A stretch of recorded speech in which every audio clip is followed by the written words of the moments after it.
Hello, a good Saturday afternoon this 28th of November in the year of the pandemic. We are adapting to the new normal, and so this presentation is an attempt to slay the new normal and make it the current normal. But first off, I would like to express my gratitude to the National Capital Region chapter of the Philippine Society of Information Technology Educators, the nationally renowned PSITE-NCR, for the honor of sharing with you some of my research experiences and the hope for tools. I am truly humbled when I read the invitation of Dr. Alexander Hernandez. Sir Alex, you brought me the honor, and it's such a privilege. And last but certainly not the least, and actually the most important, I would like to thank this webinar's online audience. I hope I can give justice to the time that you will invest to listen to my ramblings. I hope I can provide just a little bit of information, benefit, and at least some sort of entertainment to your Saturday afternoon. Now, Sir Alex told me that my task is to provide us with methods, techniques, data collection, preservation, and sharing ideas, tools, and technologies in conducting computing research under the new normal. So please allow me to present some of my practical experiences and also hope for tools in conducting computing research in the new normal. I will be discussing my humble contribution to the tasks that Sir Alex had laid out to me by logically following this 21st century digital scholarship life cycle. My source for this image is the University Library website of the University of Central Florida. And as you can see, there are 5 cycles in this research life cycle. The inner cycles of research planning, research project implementation, technical paper publication, and research preservation and dissemination. These inner cycles are embedded within the outer circle of the scholarship cycle. Let us first go through the planning cycle. Of course, we already know that conducting a comprehensive literature review is a key element of scholarly communication. Here, we perform a critical analysis of the published works related to our research topic. The outcome of this step provides us with a foundation and rationale on which to build our research questions, identify the gaps in the knowledge, and find support for our claims. This is where we find the giants whose shoulders we will stand on. Some of the tools that we use here are plagiarism checkers to check outright if the literature we are about to read is original, authentic, and authoritative.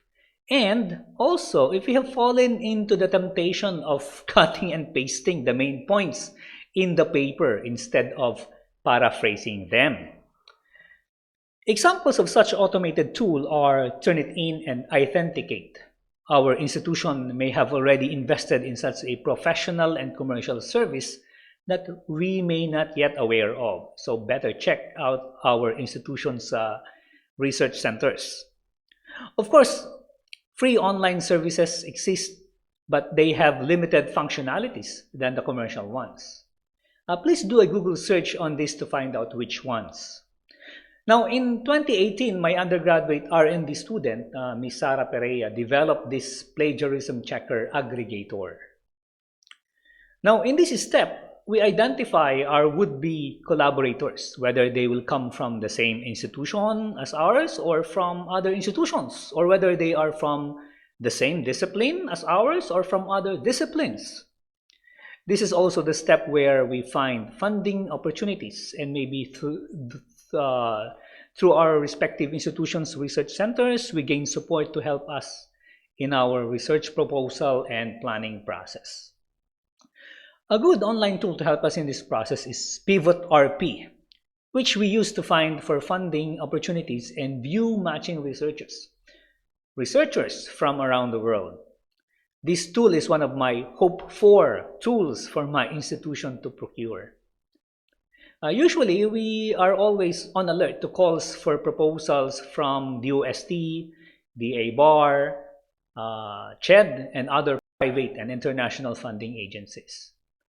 While conducting our literature review, tracking references and citations can get out of hand, especially with medium-sized to complex research projects. There does exist citation management tools to help us with collecting and organizing citations, examples of which are RefWorks, EndNote, Zotero, and Mendeley. I bet you've heard, if not all, most of these tools.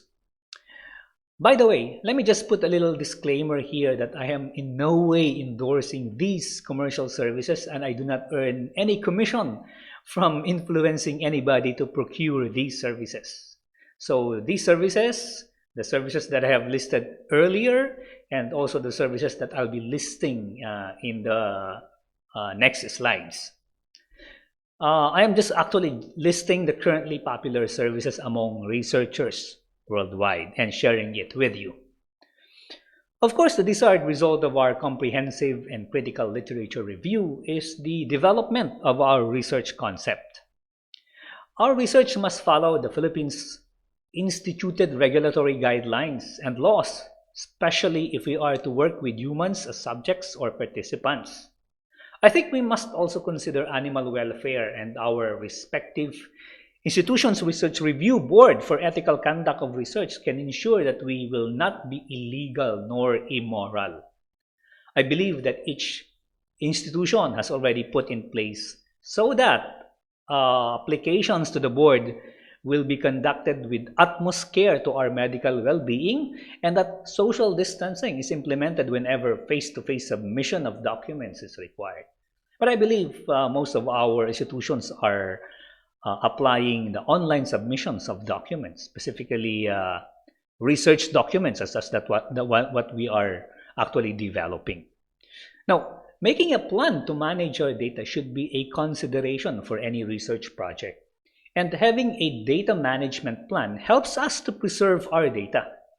It also facilitates in sharing our research and making our research visible to others.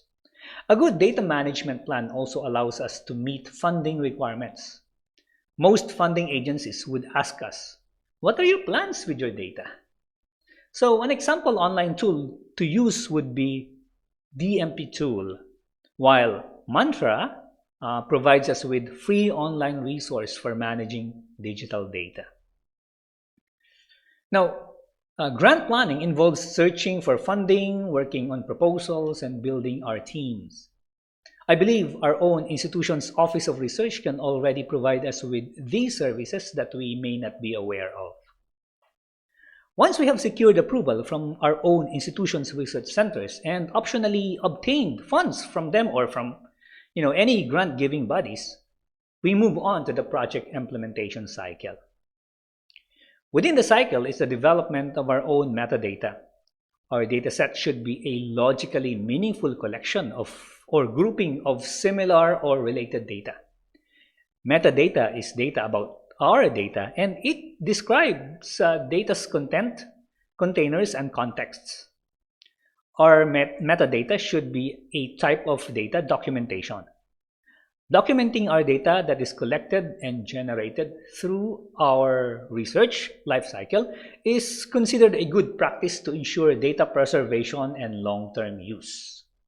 Managing our digital files throughout the digital objects lifecycle is essential to ensure the current usability of our files, as well as their continued access and long-term preservation.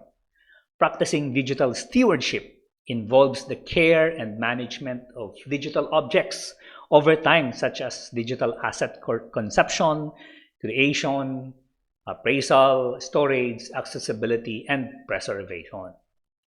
My experience is that I use multiple personal and cloud-based storage systems to replicate and distribute my data. Of course, the usual default device is the portable USB drive, and the usual default services are the free Google Drive, Dropbox, and GitHub. Of course, you just have to make sure that all your data are consistently synchronized with one another. Specifically, if we are to replicate and distribute these data sets. Our own institutions' research centers can provide us with technical assistance when it comes to the proper application of statistical analysis and interpretation with our own data. Of course, we can always exploit the existing statistical analysis software such as SAS, SPSS, MATLAB, R, and even simply the electronic spreadsheets like MS Excel, LibreOffice, and OpenOffice Calc, and my favorite, Numeric. Okay, Google Docs Sheet would allow us to work collaboratively with our teammates. Now, contingent with the provision for technical assistance with proper statistical and mathematical analysis, our institution's research centers can also provide us with the proper visualization of our data to help us with our presentation and discussion writing. The correct figure to draw to provide visual representation of our abstract concepts, as well as the correct graph to use to represent our statistical results, can greatly impact how we will communicate our findings and conclusions. I believe our institution's research centers are peopled with experienced development and science communication editors to help us with the technical aspect of our medium of communication. And usually it's the English language. Again, various software exist to help us in this area, including the ones that we have seen in the previous slide. Now, if we require high-performance computing to analyze and visualize our data, various online services like Amazon's web service are available for free or with minimal charge for academic institutions. DUST Advanced Science and Technology Institute, or ASTI, their clusters can be freely used if your institution has a memorandum of agreement with ASTI. Okay, ASTI's powerful computing machines can be accessed easily through formally writing a letter of request through your institution's administrators, even if such a MOA with them is not yet existing. Now, since funds from grant-giving institutions are transferred to our institution's financial offices, then our own institution's financial control processes can already provide us with the needed assistance when it comes to macro management of our grants. In compliance, of course, with Philippine financial laws, such as the procurement law, since we are, if the grant is coming from the government, then we need to follow the procurement law, anti-money laundering law, and many others. Of course, we as now researchers have the freedom to micromanage it, like, deciding what machines to procure, whose personnel to hire, and when to spend the money. The next cycle is the dreaded publication cycle. This is where most of our researchers are usually stuck. Now, to get us out of the mud that we are stuck in, it is very important that we always start with our own writing workshops, both institutionalized by our own research centers or probably our own institution's college or department of communication, and our own research team's workshop. The workshop might be to initiate the writing process with our collaborators and teammates. It is important to create and maintain a schedule, write consistently, and improve writing techniques. Collaborative online writing and editing tools such as Google Docs are an important help in this new normal. I personally use Overleaf for collaboratively writing documents that require the LaTeX typesetting software. Deciding where to publish our paper involves many considerations. Will our manuscript reach the intended audience and suit the content of the journal? We may prefer some journals over others in a specific competing subdiscipline. What are the journal's impact factors? How accessible will our publication be, and what rights will we retain as authors? We can always consider the open access option, but we have to be aware of predatory journals. Presenting our work is often a companion to the publication process. However, it requires a different skill set.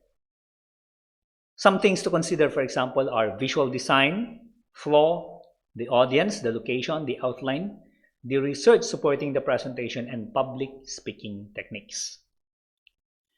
Now, in terms of the IPR, the intellectual property rights, we own the copyright to any scholarly work we create unless we give away that right. As soon as our work is in a tangible form, like for example in a Word document, or in a website, or in a recording such as this, the copyright is ours. Copyright is a bundle of rights. We can easily give away or sell these rights, but doing so will mean we are no longer the copyright holder for our work. This transfer of copyright ownership often happens when we sign a standard scholarly publishing agreement, specifically with commercial publishing companies. The last cycle is the cycle of research dissemination and preservation. Here, we want to make sure that our hard work is safe and preserved in an organized, efficient way.